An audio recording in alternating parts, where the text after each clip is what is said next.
Hey everybody, this is Jeffrey Jansen, and I'm going to do a few things here. I apologize if I'm going a little slow. We're here at the Quincy Park District, and I'm here with Mike Bruns. I'm going to let him introduce himself and everything else, and we are going over the stuff we've been talking about.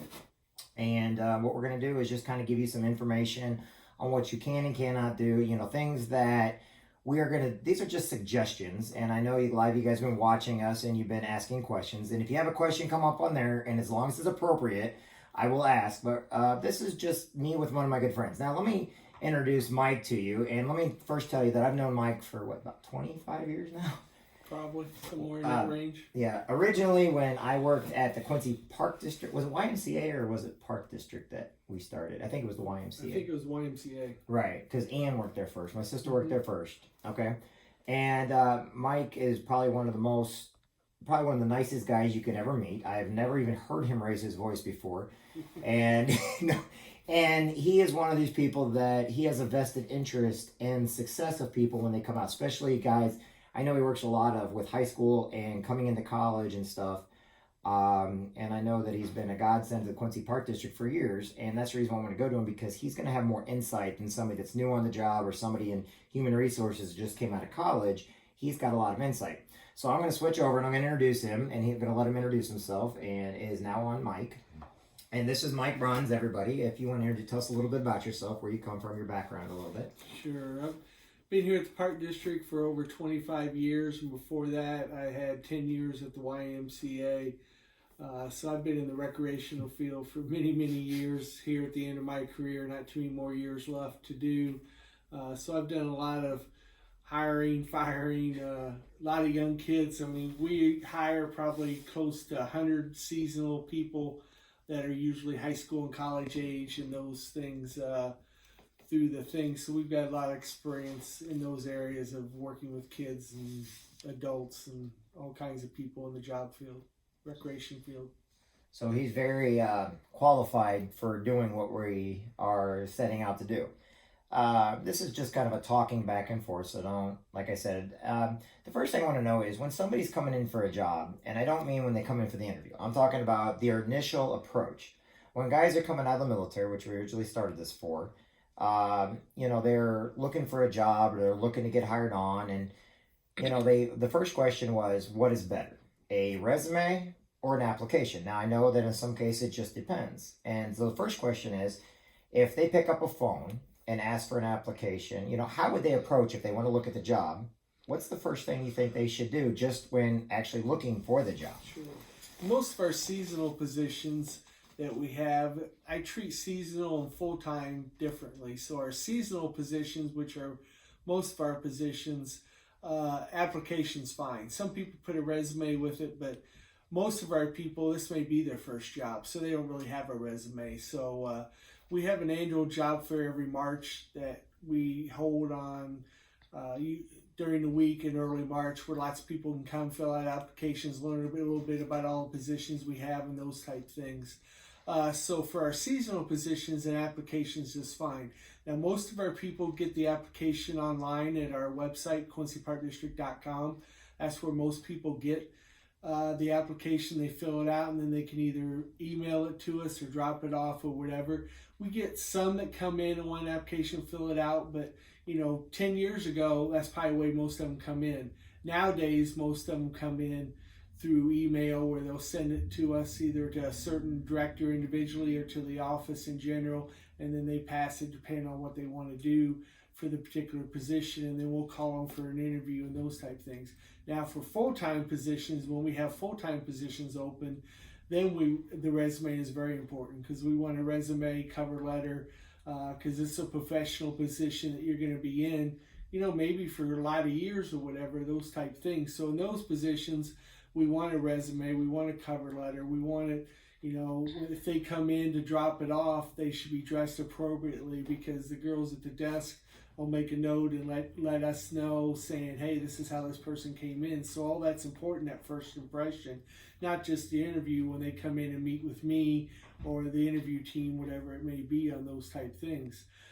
So that's vitally important. And even if you're just coming in to get an application, how you're dressed or clean is a good first impression. Now, I don't expect you to come in nice slacks and pants and a dress shirt, but just come in appropriately, and not wholly, jeans and ragged shirt and hair all messed up and things, because that's a first impression. Not very time am I going to see you when you come in and them first things, but the front desk staff will see you, and they usually pass those things on to us when they do those type things. So all that's important. And with us, this is our seasonal position is a lot of first year jobs, so job experience isn't important to us. And a lot of our people, when they come to us, might be here 5-6 years, which is great for us. We might hire you when you're a sophomore in high school, and then you might work here through high school and then even in college when you come home. So we have you for 6 years, which looks really good on a resume, and you can build yourself up and move up the ladder. You may start, let's say, as a lifeguard or a front desk person at the pool, but before you leave in college, you might become manager of that facility, and then you have all that experience. So you can move up the ladder, and we've had lots of people do that. I've had kids that have worked here for a lot of years, have done internship, and now they're in the parks and rec field somewhere with different places. So it happens in those things. So that's sort of the things we look at in a long answer, I guess. Right. Oh, no. And a couple other things. And I know it's just because of the new generation. And I know a lot of things are online now. And when I was talking with Troy later, I keep forgetting that things are online nowadays, including like applications. Yes. But how important, now I know this just kind of left ball. We just automatically take it for granted because we're what we've always done. But how important when you come in is to say things like please and thank you, have a smile on your face. That professional. If you come in and you're with your friends, like if I came in with Jesus, I know I'd never get a job if I was coming in for a job because we'd be joking around too much. Sure. Because he's a Marine Corps buddy. But it's even what comes out of your mouth, and this is the reason why I'm doing this, is very important on, professionalism, because once you get a job in a place, you're representing that place, especially within the community. And if you're going to be working with people and you can't hold your tongue or have proper vocabulary, if you're cursing and stuff or saying negative jokes or bad jokes or joking around with the secretaries or whatever, that's to take into consideration also. Oh, yeah, for sure. I mean, if in an interview somebody cusses or done something, the interview's probably over and it's done. Because I have plenty of applications to go to and look, and I don't even mess around. It's over. You're done. Goodbye. Thank you for your time. Now, with full time, and this is for broad everywhere in the United States, and just as a professional, and the reason why I'm thinking of more of your security. I'm thinking more of your maintenance. I'm thinking the guys that are here 24. And I'm not sure, like places give pensions and stuff like that. When we talk about full time and having a resume, what are a couple key things that stand out that it doesn't matter if it's this job or another job, that you think if they were to put down on a resume that would stand out to be like, hey, that's good? And what are some things that you think that are, if you put this on here and I see it, more than likely I'm going to have second guess. I don't want this on there. We'll start with what are the positives and what are the negatives to put on an actual resume or even an application if you're going for what shouldn't be there. Probably on a resume, different things. If I look and you've done a lot of community service or you've done a lot of volunteerism in college, I think that's a very positive thing. And you shouldn't be afraid to put any of that down. I mean, a lot of high schools now even require kids to do community service hours and do things for the community and things you've done with that. So without even maybe working or having a job sometimes, if you've done a lot in the community, a lot with volunteer organizations, that's a very positive thing to have on your resume, and you don't want to forget to put that down. References are important, but a lot of times, if it's your first job, most of the references you're going to put down are probably family. You know what I'm saying? So you're not going to get a lot out of that with those type things, but teachers, coaches are good people to put down as references for those type things. With that for your seasonal position. Professional positions, you want to put those type things, your professional references. Hopefully maybe if you were at another job and they still liked you but you're leaving for a certain reason, those are good things to put down for us to check on and those type things. And always remember nowadays, whether you're a seasonal employee or a full-time employee, background checks are done very thoroughly on every employee before you even can work.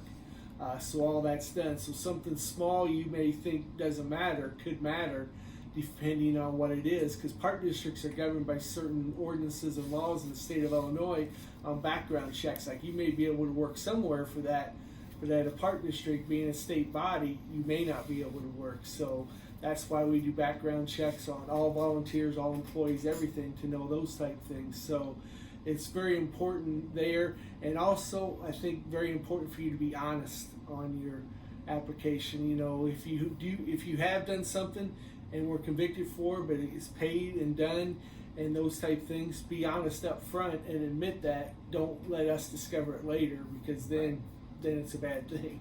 You know, so up front, if you're honest, you know, and it doesn't meet any of the ordinances that we have to follow, you might still be okay. But if you lied about it, then we find out about it, it's over. Right. So it's always great to be honest, be upfront with those type of things.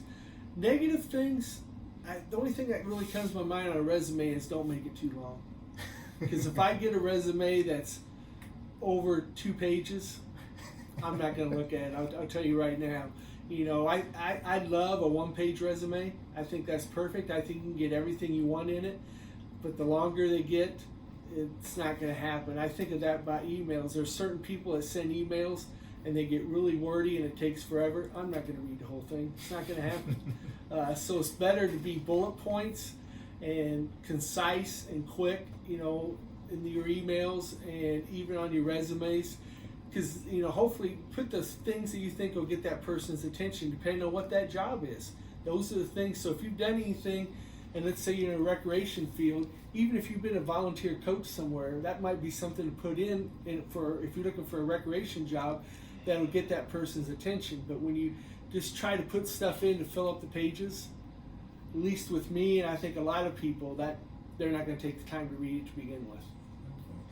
And let's go over grammar a little bit and wording. Sure. You know, use your words wisely. I always say have a third party look it over before you let anybody else, because sometimes we make mistakes that we no longer see because it's like a fly on the wall. Because you've looked at it so many times. Exactly. Yeah, so you don't see it exactly. You should always have somebody else proof your stuff. Yeah, because those stand out. Misspelled words, really bad grammar, sentences stand out. I mean, certain grammar you're fine with, but misspelled words, easy misspelled words, those things, I mean, if you just take the time, you're not going to have that mistake. So if you don't take the time to proof it, that's telling me something, that how bad do you want this job, or if you get this job, how dedicated or how hard you're going to work if you won't take an extra 15-30 minutes to really proof your information before you send it to us. Okay. Now once they come in and they get called in for the interview, just let's go over what they should wear compared to what they shouldn't. What should they be talking about compared to what they shouldn't? You know, what are some turn-ons and turn-offs, meaning, you know, what are some positives that they can do? And then what are some really that you see all the time going on, but it's like once they do it or once they're wearing it, I was kind of giving an example the other day. I was talking about if you come in your suit and you look like a wrinkle bomb. Doesn't matter if you got a suit or not. You're a wrinkle bomb. You're not taking the job seriously. Do your homework with the job. I kind of say make sure you study before you go in, so you know about the person you're interviewing, know about the job position. So exactly. With that question there, I always may ask some things about different programs, and I can tell if a person's done their homework. You know, especially for the full-time positions, because we have a very developed website, so anybody could get on there and look, and when they answer a question saying, well, I see you have this program or that program, that's telling me that they are very interested, they've done some homework, they've looked it up. I always give people a chance to ask questions during the interview, especially at the end about things, and I can tell if they've done homework about the park district and looked things up. That's very good to do. If a person that's a seasonal employee does something like that, that's going to get your attention just like that, because you're not expecting that, and I'm not expecting that. And I'm not expecting a person coming in for a seasonal position, high school or college, to be in a suit and tie or anything like that. A lot of them will come, you know, in their school clothes or jeans, and as long as they're neat looking and fine and, you know, and that type of stuff, I'm good with. You know, I don't expect them to wear dress pants or dress shirt or any of that stuff. I'm okay with that for seasonal positions. Now, a professional position, you come in jeans, it's going to ring a factor in me. I'm going to think about it over those type of things. But the main thing is, we get so many kids' first jobs is just to relax. We try to make them feel relaxed. Easy questions to start with, get them talking a little bit, because most of the time they're really quiet, and you want to get them talking and learn a bit about. And I can tell in the first 30 seconds if I want to hire this person. Sometimes I'm wrong, but not very often. And my staff's starting to get good with that, with interviewing people, because you can just tell the way they come across, the way they greet you, the way they talk. If they know you, they'll say, "Hi, Mr. Bruns," when they come in. Those things all have an effect on you. Those type things. So when they first come in, shake their hand. That type of stuff. All that stuff I think is important. Those type of things to do, and you can tell pretty quickly. And there may be some that aren't that way, and as you gradually talk to them, they relax more, you learn more about them, and they're becoming more relaxed, and you can see there what we might want to do. That's awesome. Okay. Is there anything else that you might want to add while we're doing? Like I said, we're just kind of going off the cuff here, because Sure. Like I said, there's a lot of people. Nobody really asked any questions, but there's a lot of people watching right now. Yeah. I only got about 2,000 people watching right now, so you're Okay. good on 3 different I was networks. hoping for 10,000. I guess I'll settle for 2. But no, we start early hiring for our spring summer programs. That's when we hire most of the people. In the fall, winter, we start slowing down. Winter, we're really slow, but fall, we're still busy, but not as busy as spring summer. So February, March is when we look to employ people. So I always tell people, if you're interested, get an application in January. You know what I'm saying? Get it in early. We may not talk to you till February, but you got something in, and then we go from there on the information. But because some people will call the 1st of May saying, "What do you got?" And usually by then we're already booked. We already got our own lifeguards hired, everybody hired, and things like that. So we do the process in February, March, and April, basically to hire all our staff for our different positions for the summer. And then full time, they just open up when they can open up. We've just recently had a full-time position open up, where we're advertising right now for a recreation program manager in my department. So that's out on the street. You can go to QuincyParkDistrict.com, and it's listed there. And you can send in a resume and things, and we'll be doing interviews later in July for that position. So. Now, just kind of go over real quick. The reason why I went over to Mike, not only do I know him, but he actually hired my sister on first. That's why I believe you were the one who did the interview with her. I don't think I did the interview with you. If I did the interview with him, I would have never got hired. No, but my sister, to give you an idea how good of a judge, my sister's probably one of my heroes. Don't ever tell her I said that. But she now is in Park and Recs at Forest Park. She helped build a couple recreation centers and stuff. And not only does she have 3 kids, she's a workaholic. She's probably one of the great, she's got her kids in sports and everything else. But she came through somebody like Mike, who gave her a chance, and then she gave me a chance. So in other words, now she hires based on kind of how Mike hires a little bit. And I've seen how she does it in St. Louis. Now she's got a broader range of people to hire from. Sure. Because our town's 20,000 or no. But it starts with one person. So if you want to talk with an expert, think about it. What he has hired has been going all over the United States now. So technically, he's a good judge of character, So, watch your language when you're going in there. Say please and thank you. Courtesy counts. Right? Proofreading your applications. Iron your clothes. Be honest, upfront. And be sociable. Don't be nervous. Try to relax.